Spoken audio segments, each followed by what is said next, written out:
Bueno, hola, bienvenidos y bienvenidas a Ciclos Podcast. Mi nombre es Valerie Gómez y el tema de hoy es la eutanasia.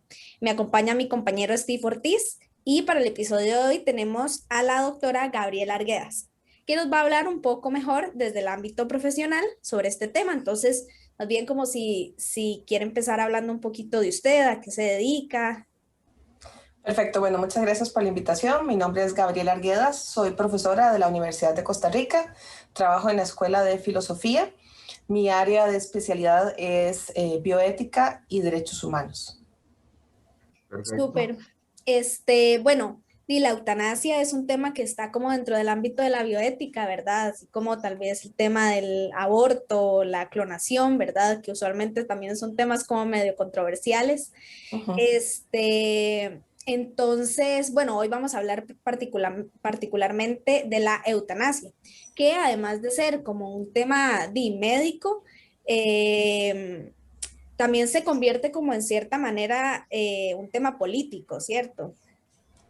Sin duda, en realidad más que un tema médico, es una discusión de orden social y política, no fundamentalmente de orden, digamos, médico-científico. Lo técnico, ya cuando estamos hablando de la aplicación de la eutanasia, pues sí, se hace en el marco, por supuesto, de las ciencias de la salud, de los servicios de salud. Pero el meollo del asunto es fundamentalmente ético y político. A mí me gustaría, antes que todo, como retomar un poco más el tema y tal vez desde un punto más profesional, como es el suyo, nos pueda explicar un poco sobre la eutanasia en sí, como para poner un contexto, y también una que a mí me interesa mucho, que he escuchado que usted ha comentado en artículos y así, que es la de James Rachels, que es la eutanasia pasiva y activa, se diferencian, entonces tal vez hablar un poco sobre esas para tener como un contexto más del tema del día de hoy. Muy bien. El término eutanasia es un término que, por su origen etimológico, significa buena muerte. Entonces, es una palabra en realidad que a mí me parece muy bonita. Yo creo que nadie quiere una mala muerte, ¿verdad? Y yo creo que nadie querría que sus seres queridos pasen una mala muerte, ¿no? Que es casi algo instintivo, que todas las personas quieren un buen morir, una buena muerte, no una muerte con grandes sufrimiento, excesivamente prolongada o que cause una enorme angustia y estrés, no solo para la persona que está muriendo, sino también para todo su entorno familiar. Entonces, eutanasia significa buena muerte. Y digamos que está dentro del paraguas del tema amplio que significa muerte digna, ¿no? Dentro del ámbito amplio de muerte digna hay muchas formas de ayudar a morir con dignidad. Una de esas sería la eutanasia. No solo los cuidados paliativos, por ejemplo, ¿no? Los cuidados paliativos hay cuidados paliativos que no tienen que ver con la muerte, hay cuidados paliativos que tienen que ver con morir. Eh, y para muchas personas la única forma de muerte digna es proveerle a una persona con cuidados paliativos. Sin embargo, hay momentos en los que ya los cuidados paliativos no logran aliviar el dolor, no logran darle comodidad a una persona.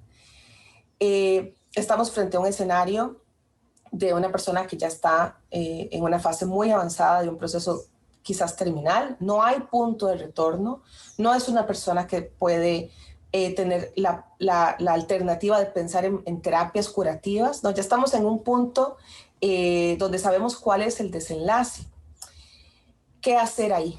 Cuando ya los cuidados paliativos no resuelven, ¿no? Y una persona está en pleno uso de sus facultades mentales y dice, es suficiente, ya yo no quiero vivir así. Ahí es donde entraría una eutanasia activa, es decir, un ayudar a acelerar el proceso de morir, que puede ser con medicamentos, ¿verdad? Usualmente los países donde la eutanasia está legalizada, pues es un proceso que se hace con medicamentos donde se induce entonces, o se acelera la muerte o se induce la muerte de la persona. Cuando estamos hablando de un proceso Distinto, por ejemplo, que una persona está con soporte alimenticio, con un soporte vital, que si se le retira, muere, ¿verdad? Entonces, hay una persona podría decidir o haber decidido anteriormente y haberlo expresado en un testamento vital. Si no está consciente, lo puede haber expresado antes a sus familiares. Que si ya hay un punto de no retorno, digamos, es una persona en un estado vegetativo, en un estado, o bien está consciente, pero no hay forma de que pueda vivir por sus propios medios si se le retira el soporte tecnológico y no hay ninguna posibilidad de regresión de ese proceso, ¿verdad? Ahí esa persona puede decidir que ya no quiere seguir viviendo y ahí no hay que inducir la muerte, sino que hay que retirar el soporte tecnológico que lo mantiene vivo. Sí, es un acto pasivo de dejar que la naturaleza siga su curso, ¿verdad? No seguir sosteniendo la vida con un soporte tecnológico, sino retirar. Esa es una forma de eutanasia pasiva. Ambas procesos forman parte del gran concepto eutanasia. Ok, ahí toca un tema que a mí me parece muy, muy importante, que es, desde mi punto de vista personal, con lo que me he informado, es la eutanasia como una extensión más o una opción más ante los cuidados paliativos, porque muchas veces en lo que he leído, muchos artículos lo ponen como una batalla entre los dos. Y lo que yo me pregunto es hasta qué punto puede ser más bien una ayuda más que entre en los cuidados paliativos como una opción más para la persona. Porque, digamos, a nivel por lo menos centroamericano, estoy consciente que Costa Rica es un país muy avanzado en cuanto a cuidados paliativos y que, digamos, podemos llegar a extender eso aún más por medio de la eutanasia, porque la eutanasia Sí. no es una obligación, no es como algo que se le va a imponer a las personas, que yo siento que es lo que el debate que entra mucho en juego. Entonces me parece que tal vez podemos hablar un poco de eso y cómo sería más bien una extensión de las opciones que tendríamos para poder resolver en estas situaciones. Yo lo llamaría una opción más, pero no una extensión de los cuidados paliativos. Eso sería conceptualmente erróneo. Hay que entender que no hay una oposición. Quien diga que hay una oposición entre eutanasia y cuidados paliativos no está informado, no sabe lo que está hablando o deliberadamente está mintiendo para confundir a la población, que eso también se está dando mucho. No hay una oposición, pero tampoco hay un vínculo. O sea, no es que la extensión de los cuidados paliativos sería la eutanasia. No hay que entender que no están opuestos, pero que no hay una relación, digamos, lineal que une a una cosa con la otra. Porque el mundo de los cuidados paliativos no solo tiene que ver con procesos terminales. También hay personas que requieren cuidados paliativos porque tienen un proceso de dolor crónico, pero no están en un proceso terminal, sino que tienen una enfermedad crónica, por ejemplo, una enfermedad crónica degenerativa, que requiere control del dolor, que requiere otro tipo de soporte que no es terapéutico, sino que es paliativo. Ahora, es falso afirmar que se oponen. Es falso decir que una persona puede estar presionada a querer morir porque no se le están dando cuidados paliativos y que entonces si se le dan cuidados paliativos ya no va a querer morir. Cuidado con eso porque, ¿verdad? Yo sé que algunas personas lo dicen, pero ahí hay una falacia oculta. ¿Por qué? El derecho a los cuidados paliativos forma parte del derecho a la salud. Todas las personas tenemos derecho a los cuidados paliativos. Pero el hecho de tener acceso a los cuidados paliativos no significa que perdí el derecho también de decidir cuándo morir y cómo morir a través de la eutanasia. Ambos son derechos. Lo que pasa es que en los países más conservadores se niega todavía lo que yo diría, el último ejercicio de autonomía de un ser humano, que es decir cuándo y cómo quiere morir. Bueno, yo quería como retomar un poco la conversación, hablando de un término como que me llamó la atención, que era suicidio asistido, pero también que se le llama la muerte médicamente asistida. Entonces, que habláramos un poquito sobre eso. Es importante distinguir. Si estamos hablando de eutanasia, es una cosa, y hablar de muerte médicamente asistida es otra, ¿verdad? Si es un podcast sobre eutanasia, es muy importante hacer la diferenciación. Yo me imagino que todo lo que tiene que ver con la muerte, de alguna manera, seguro las personas lo meten en la misma caja, ¿no? En la misma canasta, pero hay que tener cuidado con distinguir. En los países donde está legalizada la muerte médicamente asistida, antes llamada suicidio médicamente asistido, la aplicación de esta alternativa legal no se reduce a las personas que están en una condición de enfermedad terminal, donde claramente ya no hay retorno posible, no hay alternativa terapéutica. Hay personas que optan por el suicidio médicamente asistido por una condición de salud irreversible, degenerativa, pero antes de llegar a un estado terminal, ¿sí? Es decir, ya tienen un diagnóstico, puede que no hayan comenzado a tener síntomas o ya comenzaron a tener síntomas, pero todavía no está en un estado avanzado de la enfermedad, no está en un estado terminal. Yo aquí tengo unos datos que es de Países Bajos, que entiendo que fue el primer país en ser legal en el 2002, tengo entendido. Entonces, yo vi un poco los pasos que se requieren como para que un médico no sea juzgado por el hecho de realizar la eutanasia o practicarla en un paciente. Entonces, se dice que el primero... ¿Pero estamos hablando de eutanasia o de suicidio médicamente asistido? En este caso, la eutanasia, para retomar un poco como el tema, sí. Usted con todo el derecho me corrige, son los que yo encontré, digamos. Sí. Entonces, se dice que es pedido voluntario, primero, que sea el paciente, que no sea como una propuesta del doctor. Después dice convicción de sufrimiento, sería el segundo. Son 5, información de perspectivas futuras, o sea, como ver el caso, me imagino, que sería este punto. Una claridad de que todos los hechos anteriores y que el caso sea elegible para la condición, y una opinión de otro médico. Como una segunda opinión. Una segunda opinión. Entonces, ya hablando un poco más sobre su experiencia, en términos personales, ¿usted cree que estos son suficientes, que es un buen, no sé si es la palabra, pero por llamarlo así, un buen filtro para evitar casos que no se deban dar? ¿O parece que debería ser un estudio y un análisis más profundo hacia un paciente?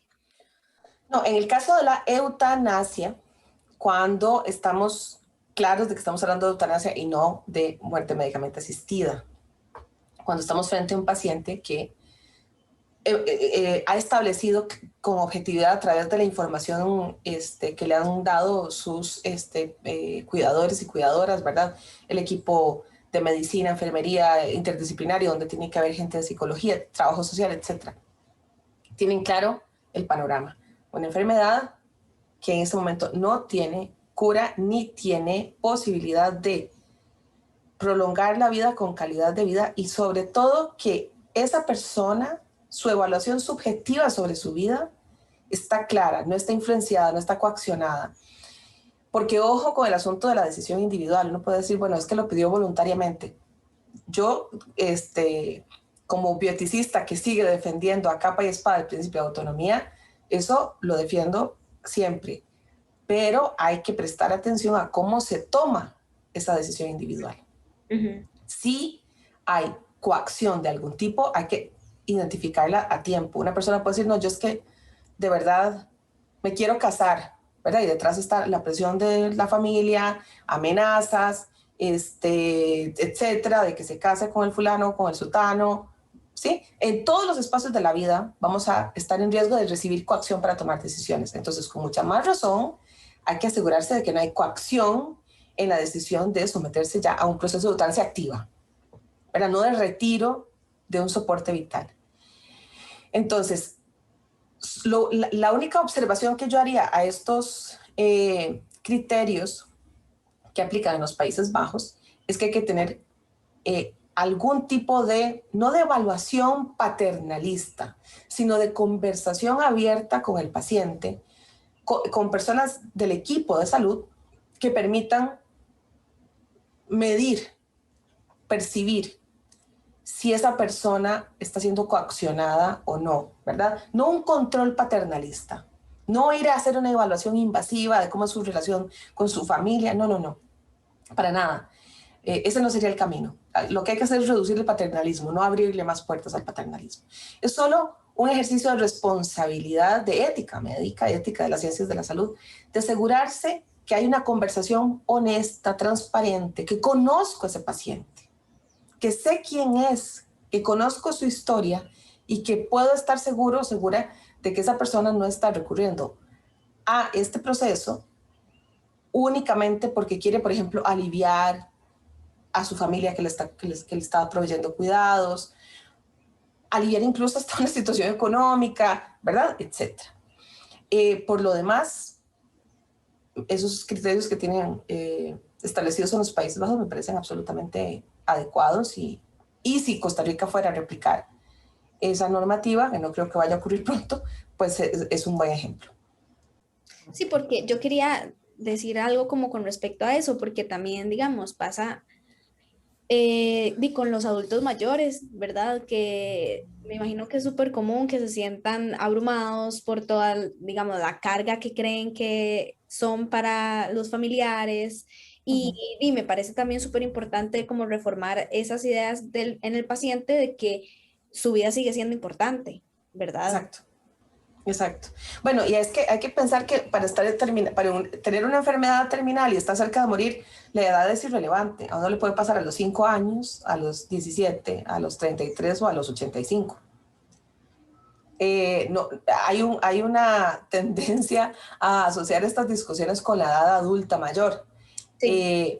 Y no, yo estoy justamente esta semana en mi curso de introducción a la bioética, estamos discutiendo la eutanasia en personas menores de edad, en los países donde esto está legalizado, ¿verdad? ¿Cuál sería la discusión que tendría que darse en Costa Rica para abrir la posibilidad de eutanasia en personas menores de edad? Lo que sí podemos encontrar en sociedades, digamos, más tradicionales como la nuestra, es que se asume la muerte como algo inevitable para una persona adulta mayor y más bien se le limita su posibilidad de disfrutar la vida en la edad en la que está. Y se le obliga al paciente menor de edad que está en fase terminal a soportar lo que se conoce como ensañamiento terapéutico para hacer cosas que son inservibles, que son más bien dañinas para obligarlo a estar con vida porque es joven, porque es niño, porque es niña, ¿verdad? Entonces encontramos estos dos problemas.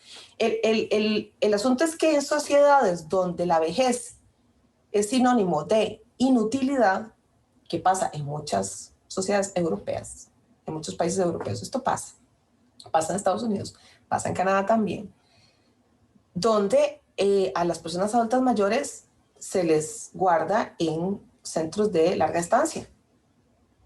Bueno, por muchas cuestiones de orden cultural, que no vamos a discutir aquí porque no tenemos tiempo. Pero vean lo que la pandemia nos demostró. Esos centros de larga estancia no están funcionando. Y hay una enorme cantidad de muertes de adultos mayores que se dieron por la pandemia, que se dieron por COVID-19, que se pudieron haber evitado, ¿verdad? Pero hay un modelo que, como vos decís, Valeria, desprecia, ¿sí?, al adulto mayor y le hace sentir al adulto mayor que es una carga.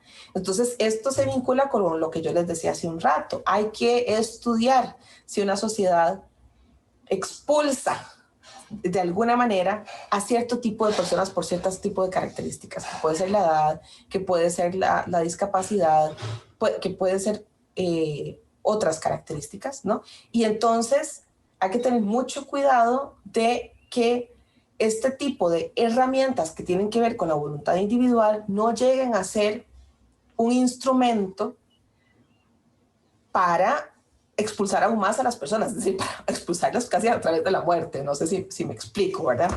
Suena un poco macabro, pero eso es a lo que hay que tener, cuidado. Yo digo, escuchando esto que acaba de decir y un poco conectándolo como con lo que acabamos de hablar del tener que preparar una sociedad, una cultura antes de poder poner estos temas sobre la mesa y ya empezar a trabajarlos, me parece que también entra un poco en juego mucho en estos temas la moral y como también un poco el qué debería ser la persona, ahorita hablando de esto, en cada etapa de su vida. Entonces, por ejemplo, esto de los jóvenes, que es joven, entonces tiene que luchar porque es joven, o el adulto mayor o el adulto mayor que más bien dicen, no, ya es un adulto mayor y le resta un poco. Ya vivió.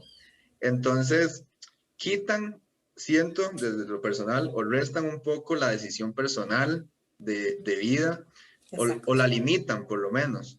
Entonces, tal vez podamos hablar un poco de qué sería bueno, o si usted cree que hay métodos que sí puedan servir como para preparar a la sociedad, o hayan técnicas que no se están aplicando o que ya se están aplicando y son muy poco conocidas, pero que son muy importantes fortalecer para poder después estar preparados a hablar a todos estos temas que desde cierto punto de vista nos van a ayudar o ayudar a las personas en ciertas circunstancias a tener una mejor calidad de vida, o más bien poder tomar sus propias decisiones y no estar siempre bajo esta moral o esto de encasillar a las personas en lo que deberían ser.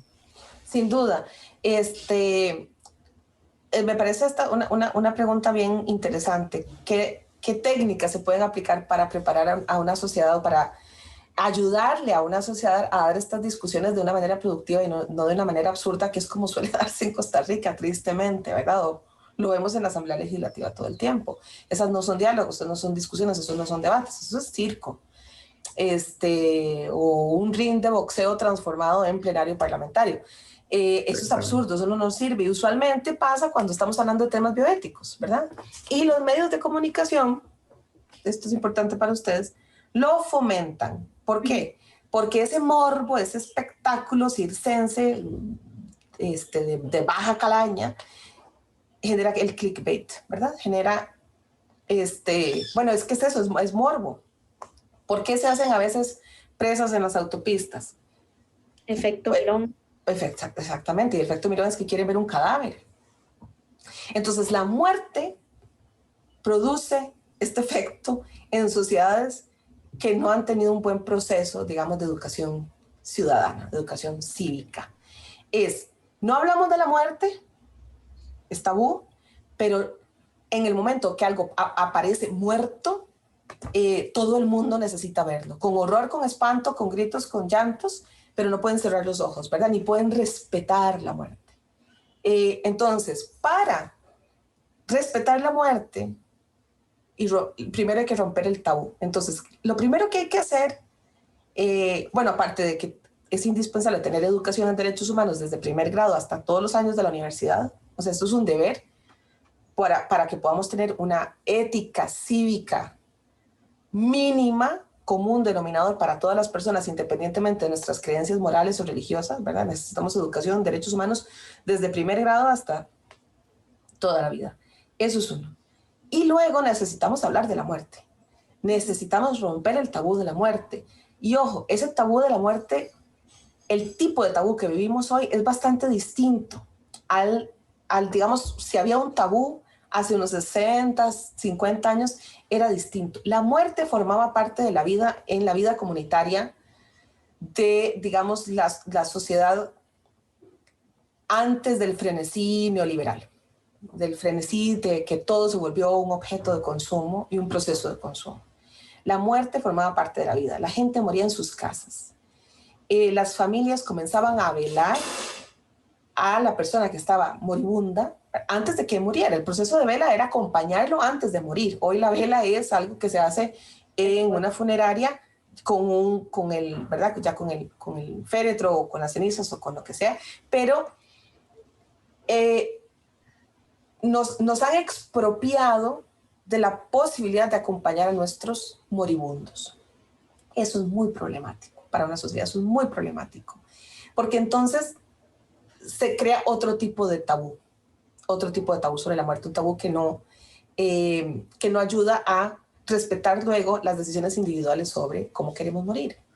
Entonces, tenemos que volver a apropiarnos de la muerte, todas las personas. Hay que hablar de la muerte, y hay que hablar de la muerte entendiendo que van a haber diferentes perspectivas culturales, religiosas, de entender la muerte. Una sociedad bien ordenada, diría el filósofo John Rawls, una sociedad democrática, pluralista, que de verdad está motivada por el respeto a los derechos humanos, va a entender y va a respetar esas diferentes visiones sobre la muerte y va a dar espacio para que cada persona, de acuerdo a su visión, viva su proceso de muerte, ¿verdad? No todo el mundo tiene por qué morir en un hospital. Tal vez en pandemia sí. Voy a sacar la pandemia de ahora, de esta discusión. No todo el mundo tiene que morir en un hospital. Podemos recuperar la posibilidad de morir en nuestras casas con asesoría de profesionales de la salud, con asesoría de la caja, por ejemplo, ¿no? De los EVAIS. Ahí medicina familiar juega un papel importantísimo y cuidados paliativos, ¿sí? Y tener entonces la posibilidad de morir en la casa, de tener un proceso más humano, voy a decirlo así, ¿no? Más cercano. Y entonces eso permitiría que uno desde chiquito tenga relación con la muerte, esté cerca del abuelito que murió o de la tía que murió, ¿verdad? Y en ese proceso una persona va desarrollando su propia subjetividad y va pensando también en cuáles términos quiere morir. Si no podemos tener esa posibilidad, ¿cómo vamos a decidir? O sea, si lo que tenemos es solo el tabú de la muerte, ¿cómo vamos a pensar cómo queremos morir? Lo único que vamos a pensar es que no queremos morir. Entonces, el primer paso para prepararnos para esta discusión tiene que ver con reclamar otra vez la muerte como parte de la vida. Qué interesante eso, porque es un tema que, si bien se evita, se logra ver muy fácilmente, porque, digamos, a mí me parece que personalmente siempre he pensado que la muerte es como un tema, que es el único tema que es como inevitable que pase, de todo lo que se debate, es como el único que uno tiene seguro el final del tema, pero es el que normalmente se trata de evitar o de crear un romanticismo alrededor de que es algo que no va a pasar o que mejor no hablemos de esto, porque si bien es un momento duro para las personas y para tanto como el que lo vive como las personas cercanas a él, es un momento que a mí me parece que debería ser como más consciente y más como una etapa de la vida que cada persona pueda desarrollar de la forma en que ellos decidan morir, porque es una etapa, como ya reiteré, inevitable y que no por eso tiene que ser algo que no se hable y nada más pase como al azar, sino tomarlo como nuestra juventud o como nuestra etapa media, nuestra adultez. La muerte va a ser siempre evitada en esas etapas de la vida. Nunca se habla como una etapa de la vida, ni siquiera. Entonces, a mí me parece que esto que usted comenta es muy valioso, desde el principio, a las personas pequeñas, una cercanía a la muerte, incluso dentro de, porque digamos, yo sí creo mucho en que todo se tiene que abarcar desde un tema cercano, porque tenemos muchos problemas en la sociedad, pero tienen que atacarse uno a uno. Y tener unas técnicas para cada uno. Entonces, mi pregunta es, digamos, en el Costa Rica de hoy, si usted tuviera que, no lo voy a poner aquí a que me implemente como todo un sistema para que sea, pero si usted tuviera la posibilidad de dar como unas recomendaciones, ya sea padres con sus hijos, para las nuevas generaciones, así, o sea, ¿qué le aconsejaría para que pudiéramos como romper, o ellos mismos, como padres, romper pared que tenemos con la muerte? El tabú. Yo creo que dentro de las familias es difícil si no hay un entorno social que lo apoya. Entonces, yo más bien volvería mi mirada al arte y la cultura. En la antigüedad, de la antigüedad surge este concepto memento mori. El memento mori es el recuerdo que no es un recuerdo, es como una caer en cuenta de que voy a morir, ¿no? Estoy cayendo en cuenta de que esto me va a pasar, de que esto es inevitable. Y yo creo que ahí hay una beta muy rica que pueden explotar la comunidad artística a través de la música, del teatro, del cine, de la literatura, de la poesía, ojalá en un trabajo artístico, pero con las comunidades, ¿no? Recuperar la historia también puede hacerlo, ¿no? ¿Cuáles eran los ritos con respecto a la muerte que eran los más comunes en la sociedad costarricense en el siglo XIX o en la primera mitad del siglo XX? ¿Cómo moría la gente y cómo las comunidades y las familias ritualizaban la muerte? ¿Qué era lo que sucedía? independientemente de que las personas compartan o no una tradición religiosa, ¿verdad? Esto supera las creencias religiosas porque esto tiene que ver con la cultura humana, ¿no?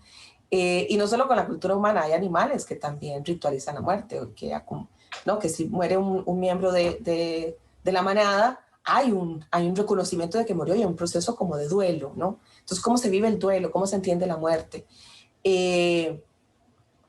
Porque solamente podemos sufrir o puede haber algún tipo de ritual, de tradición que también nos ayude a tener paz y a concentrarnos también en otro tipo de aspectos cuando una persona cercana muere, cómo podemos honrar, por ejemplo, la memoria de una persona querida que muere, pensando, por ejemplo, en las cosas positivas que dio. En fin, hay una serie de cosas que se pueden trabajar desde el arte y desde el arte en la comunidad, de trabajo artístico que se hace con la comunidad. Eso por un lado.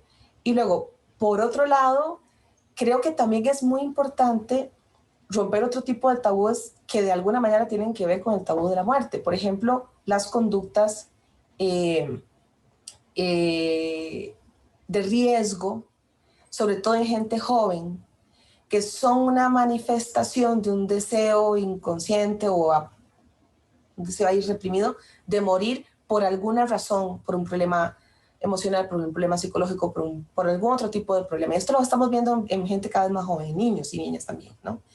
Entonces, a eso también hay que ponerle atención. Cuando una persona está generando conductas de riesgo, no sé, cuando un chico quiere ir sin casco en moto a 150 kilómetros por hora en la pista Cartago, es porque se quiere morir. Uh-huh. Es porque se quiere morir. Entonces también, bueno, si haces eso, ¿por qué te quieres morir? Algo está pasando. No es que te quieres divertir. Sí, hay una enorme adrenalina, es una enorme, ¿verdad? Pero esa adrenalina también tiene que ver con tentar a la muerte. ¿Por qué? Entonces vean que hay otra cara de la moneda y es que no hablamos de la muerte natural, pero tampoco hablamos de esas conductas que nos están pegando gritos silenciosos, aunque esto sea una contradicción, de personas que están coqueteando con la muerte porque están, diría la gente de psicoanálisis, acting out, están diciendo algo que no está funcionando en sus vidas y por eso están buscando formas de ponerse en riesgo de morir. Esa es la otra cara de la moneda que socialmente también tendríamos que estar discutiendo. Sí, sí. No, es súper interesante como que hablemos, o sea, de esto, porque en los 2 episodios del podcast pasado hablábamos mucho de cómo lidiar con la muerte y también sobre los rituales que se hacían antes, ¿verdad? O sea, desde los antiguos egipcios, ¿verdad? Y cómo eso lo hemos perdido y especialmente, digamos, aquí en Costa Rica, en las familias siempre es como, no hable de, no sé, la persona que se suicidó, no hable del abuelo que se murió, no hable de esto, ay, no diga esas cosas, ¿verdad? Como que siempre tratamos de callarlo y callarlo, cuando en realidad, y digamos, eso lo tornamos como algo malo, cuando en realidad podría ser todo lo contrario y podríamos retomar esas costumbres y esos rituales que se hacían antes, y también de una forma de celebrar la vida, también. Claro. Pensaba como mucho leía una parte, sobre la muerte médicamente asistida que hablaba, sobre que incluso hay como, o sea, el paciente organiza sus últimas reuniones familiares, por ejemplo. Sí. Y esa es una forma súper bonita de celebrarle su vida, ¿verdad? Y que, sí, claro. Que se pueda ir, digamos, sabiendo que, o sea, o sea, sabiendo como que tiene autonomía sobre él, como él quiso, ¿verdad? Y también, llevándose un bonito recuerdo y que uno acá, también... Y dejando un bonito recuerdo. Exactamente, dejando un bonito recuerdo. Claro, y eso puede hacerse así, no solo en casos de muerte médicamente asistida, sino también en casos de eutanasia. Hay personas que no están optando por la muerte médicamente asistida, sino por la eutanasia, perdón, y hacen una última reunión familiar. Si están en el hospital, se habilita el espacio para que haya una última reunión, o si pueden hacerlo en casa y hay una despedida. Y en los casos de muerte médicamente asistida que yo he podido conocer, digamos, o leer, donde uno sabe que es una persona que está tomando una decisión totalmente sin coacción y la puede conversar con su familia. ¿verdad? En Costa Rica eso no existe. El silencio es tan brutal, la negación es tan brutal que una persona no puede decir, no estoy feliz viviendo y no estoy anhelando que llegue el día de mañana, ¿verdad? Y esto empuja a muchas personas tal vez a tomar una decisión que no querían tomar. Lo que necesitaban era otras vías, digamos, otras válvulas de escape o considerar otras alternativas, y como no se puede ni siquiera hablar, entonces algunas personas realmente optan por el suicidio. Eso es una dimensión que tal vez sería como para otra conversación, porque también hay suicidios que tienen que ver con la presión social, del descalabro que estamos viviendo, de la pobreza, de la exclusión, y eso es otra cosa. Pero volviendo al tema, digamos, de romper el tabú de la muerte y hacer de la muerte algo que pueda formar parte de la vida como debe ser, a mí me llama mucho la atención que en veterinaria están más avanzados y que las personas que tienen animales de compañía, animales con los que tienen una relación de afecto, que les llaman mascotas, pero esa palabra me incomoda cada vez más, se tiene clarísimo. Ya el perrito tiene no sé cuántos meses de estar luchando con un cáncer en el hueso, en la cadera, qué sé yo, ya lo trataron de salvar y no, ya está con dolor y ya no y verdad, ya no se está levantando y ya tiene los ojitos muy tristes y ya como ya no está disfrutando. Entonces el médico o la médica veterinaria, bueno, yo tengo muchos años de tener animales, entonces he pasado por esto varias veces. Por ejemplo, la doctora Andrea Jiménez, con la que trabajo ahora, con mis animalitos, dice siempre, bueno, hasta que todavía tenga ganas de comer, que tiene algún gusto por la vida, ahí vamos bien. Cuando ya no tiene un gusto por la vida y ya está con dolor, ya hay que ver, ¿verdad? Y entonces usamos el eufemismo, porque no podemos decir, le hice eutanasia a mi perrito. Lo puse a dormir. Sí. Lo puse a dormir. Pero entonces ahora tenemos alternativas como incinerar el cadáver del perrito y la empresa que hace este proceso pone las cenizas en una matita, una planta. ¿Sí? Yo tengo a una de mis gatas amadas, es una planta, está ahí conmigo. O sea, ¿por qué podemos tener esta, pienso yo, relación más amorosa, vital con la muerte entre una humana y un ser no humano? ¿Y por qué nos cuesta tanto entre humanos? No voy a decir que vamos a tener a la abuela en una mata sábila, pero sí, pero por lo menos hablar de otra manera sobre, ¿verdad? Sobre la muerte. A mí me parece eso tremendamente llamativo. Es una disociación. Bueno, vean el tabú hasta dónde nos puede llevar, a disociarnos totalmente de la muerte nuestra, pero estar más en contacto con la muerte de la mascota de la casa. Tenemos que seguir el ejemplo entonces de medicina veterinaria, aprender algo de nuestra relación entre animales humanos y animales no humanos para mejorar la relación entre animales humanos. Sí, qué vacilón, digamos, y es muy común, y yo creo que o sea, todos conocemos a una persona que ha tenido que, tal vez, sí, poner a dormir al perro y en realidad lo que está aplicando Es eutanasia. Eutanasia. Sí, claro. Bueno, sí, a modo de conclusión, ya para ir terminando, yo tenía como un par de preguntas más concretas y más a nivel personal. La primera es si la eutanasia debería de ser entonces un derecho para todas las personas y si es posible la legalización a corto o mediano plazo aquí en Costa Rica. Por supuesto, la eutanasia tiene que ser, vamos a ver, la eutanasia es un derecho de todas las personas, negado por el ordenamiento jurídico costarricense. Creo que es muy importante ponerlo así porque tenemos el derecho a pesar de que el Estado no lo reconozca. Entonces, la situación en la que estamos es una situación de negación de derechos fundamentales, una negación que se debe a obstáculos de orden moral religioso, ¿verdad? Y entonces eso cambia la perspectiva. Quien no puede decidir en este momento si accede o no a la eutanasia está siendo víctima de una violación de derechos fundamentales. ¿Cuándo vamos a ver la corrección legal de esta violación de derechos fundamentales? ¿En Costa Rica? No sé. Lo veo muy lejos. Lo veo más lejos que hace unos 10 años, lastimosamente. O sea, yo creo que vamos retrocediendo en lugar de ir avanzando. Bueno, muchísimas gracias por estar aquí. Fue una Un gusto. super conversación, aprendimos un montón. Y para los que nos escuchan también, esperamos que haya sido una conversación súper amena. Este fue el tercer episodio de Ciclos Podcast y gracias por habernos escuchado. Chao.